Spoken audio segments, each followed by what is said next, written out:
ஒரு கடாயில் வந்து கட் பண்ணி வச்சுருக்கிற பைனாப்பிளை போட்டுக்கலாம். ஒரு துண்டு தான் நான் கட் பண்ணி வச்சுருந்தேன், நல்ல பெரிய துண்டாக ஒரு துண்டை கட் பண்ணி வச்சுருக்கேன். சின்ன சின்ன பீஸாக கட் பண்ணி இது ஒரு கடாயில் போட்டு 1 டம்ளர் தண்ணி, ரொம்ப தண்ணி ஊற்ற வேண்டாம், இது வேகிற அளவுக்கு தண்ணி ஊற்றிக்கலாம்.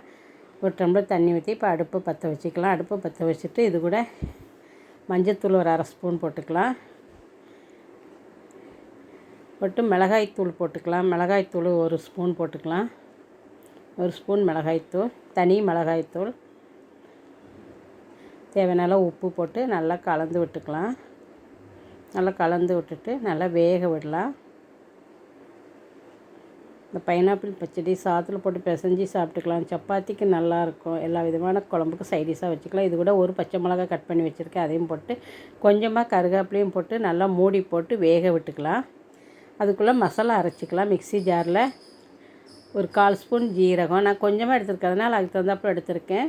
1/4 ஸ்பூனுக்கு கொஞ்சம் கம்மியாக கடுகு, நீங்கள் அதிகமாக போடும்போது எல்லாமே அதிகமாக போட்டுக்கோங்க. 2 துண்டு தேங்காய், கொஞ்சம் தேங்காய் அதிகமாக போட்டுக்கோங்க, நல்லாயிருக்கும். அப்போ தான் இந்த பச்சடிக்கு. ஒரு காஞ்ச மிளகா, இது எல்லாமே தண்ணி ஊற்றி நைஸாக அரைச்சிக்கலாம். நல்லாவே நைஸாக அரைச்சிக்கோங்க. இப்போ பாருங்கள், இது பைனாப்பிளும் நல்லா வெந்து தண்ணி எல்லாம் வற்றிருச்சு பாருங்கள்.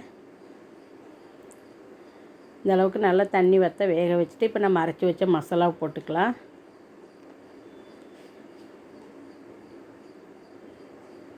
போட்டு நல்லா கலந்து விட்டுக்கலாம்.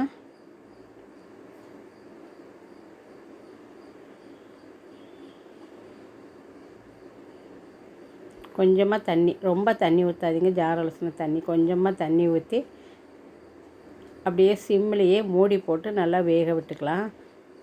அந்த மசாலாவோட பச்சை வாடை போகிற வரைக்கும் கொஞ்சம் வேக விட்டுக்கலாம். சிம்மில் வச்சுக்கோங்க, இல்லைன்னா டக்குன்னு சுண்டிடும். இது கூட ஒரு 1/4 ஸ்பூன் சர்க்கரை, உங்களுக்கு விருப்பம் இருந்தால் போடுங்க. ஆனால் போட்டிங்கன்னா நல்லா டேஸ்ட்டாக இருக்கும். அந்த புளிப்புக்கு லைட்டாக ஒரு இனிப்புக்கும் நல்லாயிருக்கும். இப்போ இது அப்படியே சிம்மில் வச்சே கொதிக்கட்டும். அதுக்குள்ளே நம்ம தாளிச்சிக்கலாம்.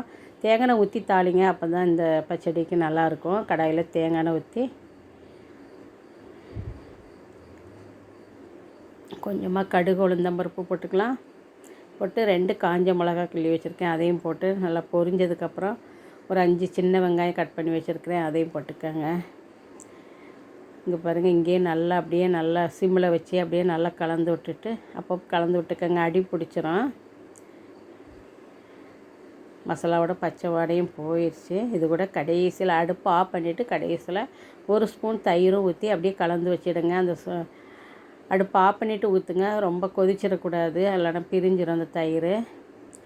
அடுப்பு ஆஃப் பண்ணிவிட்டு நல்லா கலந்துட்டு இப்போ இங்கேயும் நல்லா வெங்காயம் நல்லா வதங்கிடுச்சு. கொஞ்சமாக கடைசியாக கருவேப்பிலையும் போட்டு தாளித்து கொட்டி இந்த பச்சடியில் எடுத்து கொட்டிட்டிங்கன்னா சூப்பரான பைனாப்பிள் பச்சடி தயாராகிடுச்சு. இதுபோல் நீங்களும் செஞ்சு பாருங்கள். செஞ்சு பார்த்துட்டு எப்படி வந்ததுன்னு கமெண்ட் பண்ணுங்கள். நிறைய பேர் சப்ஸ்கிரைப் பண்ணாமல் பார்க்குறீங்க, இது வரைக்கும் சப்ஸ்கிரைப் பண்ணாமல் சப்ஸ்கிரைப் பண்ணுங்கள். கூடவே பக்கத்தில் இருக்கிற பெல் பட்டனை கிளிக் பண்ணுங்கள்.